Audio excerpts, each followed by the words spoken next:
I didn't need to lose weight to begin with, yet I still lost 19% of my body weight in just 6 months. I became obsessed with finding the healthiest diet possible. I felt like my heart was about to stop beating. That didn't mean sickness to me, that meant success. I was diagnosed with vitiligo. I had white hair before my mother. Obsessed with studying, addicted to exercise. I became extremely burned out. I basically just wanted to go to sleep and wake up once the degree was finished. More difficult than I thought there. Let's do this.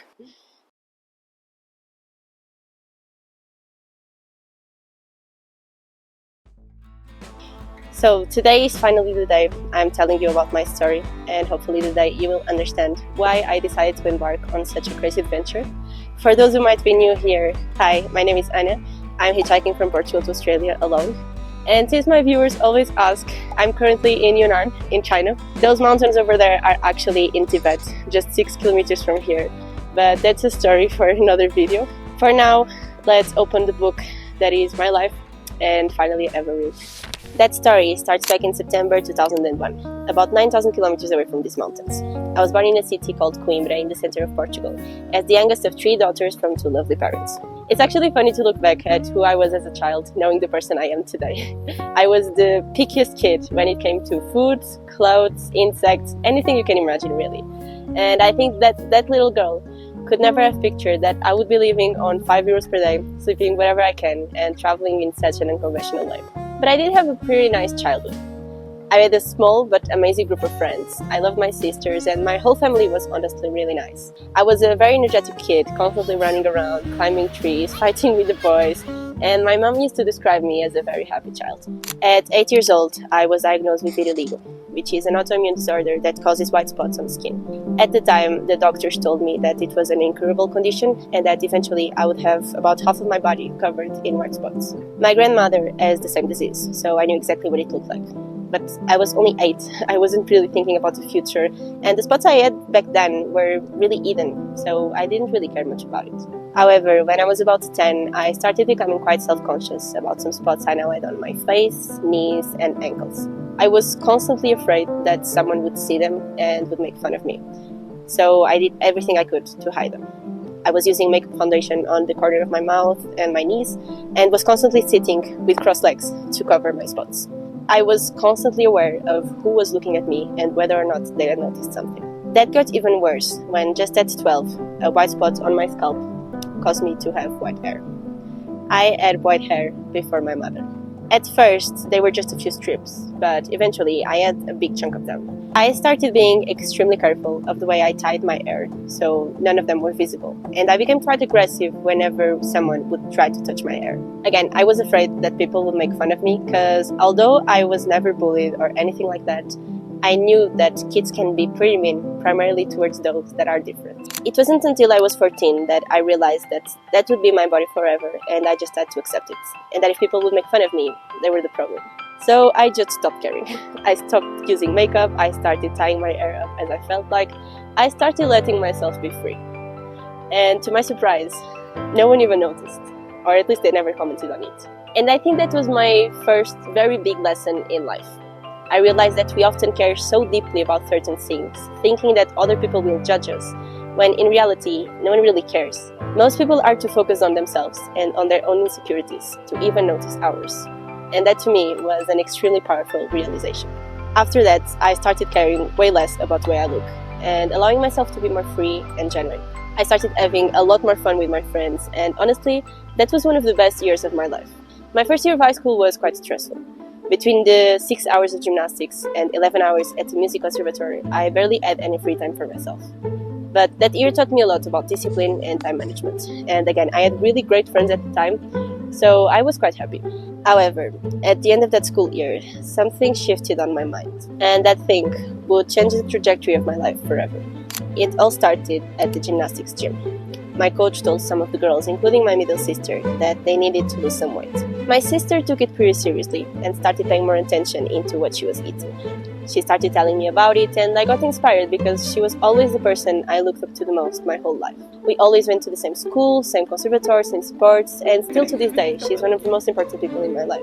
So I too started eating healthier, which was a complete shock for my family. I used to be that girl who survived on white bread and cookies and would barely touch any vegetable. So when I started eating healthier, everyone around me was very proud. What they didn't know was that I was about to take it to an extreme. In about 2 months, I was the one lecturing my sister about the benefits and harms of different foods. I became obsessed with finding the healthiest diet possible and kept cutting food groups off my plate. In the beginning, I was feeling great. I had a lot of energy and, surprisingly, my white spots even stopped progressing. But I was also losing some weight because I was eating less calorie-dense foods. And although that was not the goal in the beginning, I enjoyed seeing the number on the scale go down. And so that too became an obsession. I started counting the calories in every little thing I was eating and trying to eat under 1,200 calories per day. That was when things really started going down. To give you some context, right now I'm probably around 65 kilograms. When I started, I was at 53, and over the course of half a year, I dropped to 43 kilograms. I didn't need to lose weight to begin with, yet I still lost 19% of my body weight in just 6 months. All I could think about was food. I spent all my summer holidays reading articles and listening to videos and podcasts about nutrition. And I did become very knowledgeable about the topic, but I wasn't using that knowledge correctly. I was putting my body through a period of extreme starvation. And I think most people have a very distorted idea of what anorexia looks like.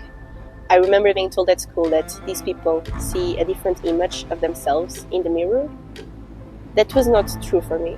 I saw exactly what everyone else saw. A malnourished girl who needed help. I could see my bones clearly, and I knew that wasn't normal, but I liked it. That didn't mean sickness to me. That meant success. And that's why these disorders are so dangerous. Because when you deal with something like this, it's like you have someone else living inside your mind, an impostor.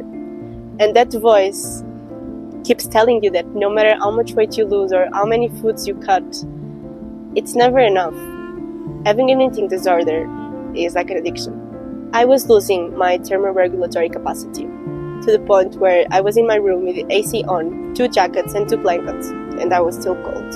I lost my period for 5 years because reproduction is not needed for survival.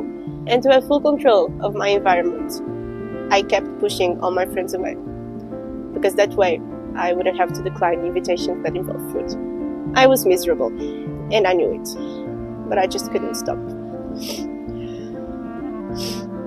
It's more difficult than I thought there. When my second year of high school started, I decided to quit conservatoire. I never really liked it and was there just to make my parents happy. And now that I was obsessed with studying about nutrition, all I wanted was to have more free time to do so. November 2017 was when I hit the rock bottom. I was in gymnastics practice, once again feeling like my arms were so weak they couldn't hold my little body weight. I started running to do a tumbling pass, and as I reached the middle of the track, I just froze. I broke down in tears because I felt like my heart was about to stop beating. My sister took me to the bathroom and called my mom. After that day, I was forced to quit gymnastics, and I started being followed by a pediatrician to start recovery. Hey, it's the editor here.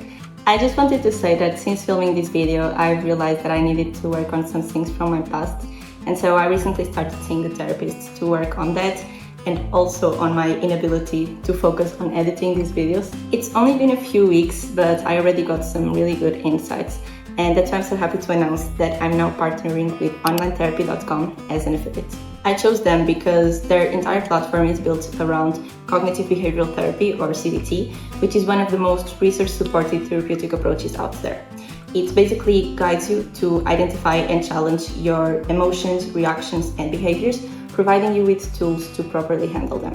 Everything is very well organized on their website, and you have access to live sessions with your therapist, worksheets, daily text communication, and more. Plus, if you don't feel comfortable talking to someone live, or if you're traveling and you don't know when you will have access to internet connection, you can always opt for their cheaper basic plan, which focuses entirely on the written worksheets with therapist's feedback, which you can do at any time.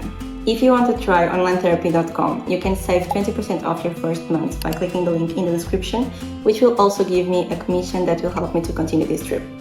I hope this can be helpful for some of you, and now let's go back to the video. Recovery wasn't easy. I was slowly putting the weight back and regaining my bodily functions, but the obsession about diet purity was stronger than ever. I told my mom I would eat as many calories as needed, but only if they were coming from the foods I considered healthy. I kept searching for the healthiest diet possible, and I started learning about the benefits of whole foods plant-based diets. In April 2018, I reached a healthy BMI and finally convinced my family to let me go vegan. That brought even more problems to my family. My oldest sister was and still is the complete opposite of a vegan, and she absolutely hated anything that was healthy. She didn't like my new rules, and our family dinners became a constant place of arguments and hostility. I didn't like what I was doing to my family, and that was one of the reasons why, at the age of 17, I decided to study in another city in the north of Portugal. By 18, I looked healthy on the outside, but I was still dealing with a very ill mindset, and I didn't get a regular period back until I was 21. And unfortunately, as my mind would step away from the eating disorder thoughts, it was holding on to other addictions. For 3 years, I became obsessed with studying. I fell in love with learning about physics, mathematics, and the human body and mind. And again, in the beginning, it was great, and I was very happy. But eventually I started neglecting sleep so I could study more, and I wouldn't allow myself to spend any time doing anything else besides studying, training, cooking, and eating. I was at the University of Porto studying nutrition, of course, and I easily became the best student in my year. But as I'll explain later, this obsession would eventually result in burnout. I also developed a slight addiction to exercise, and I started doing weightlifting at the university gym. And in a way, it was good because I was no longer afraid of gaining weight, but I was still really obsessed about the way I looked and was trying to put on muscle without gaining too much fat. And this is something you often see in people recovering from anorexia because it is kind of a way of masking the disordered mindset. Between my 15 and 20 years of age, it looked like I was doomed to addiction. Not the normal addictions most people face. I've never even tried smoking or drinking alcohol. But I was addicted to control. And this is where traveling comes in. At 19, I went on my first solo trip, where I spent 1 month volunteering in Poland. 1 year later, I did the same in Greece, in my first eco-village. And during those 5 years, these 2 trips were the only times I wasn't obsessing about food, studying, or exercise. Being once again surrounded by people who loved me and accepted me the way I was, and having so many things to do all the time, showed me that getting away from those thoughts was possible. It was like I was starting to live once again after so many years of letting that voice lead my life. These volunteering projects also reminded me of what having friends was like.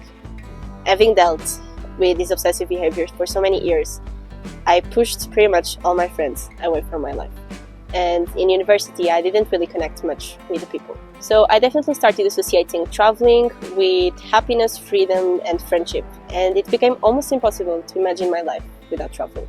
I think the only other thing that really helped with my eating disorders besides traveling was switching from weightlifting to calisthenics, because my focus completely switched from how my body looks to what my body can do. And that was a very, very powerful shift of mindset. After that month in Greece, I still had 1 year left in university to graduate. And the truth is, I didn't want to go back. I just wanted to keep on traveling. But unfortunately, I listened more to those around me than to myself. And I did go back to Portugal. That year was really tough.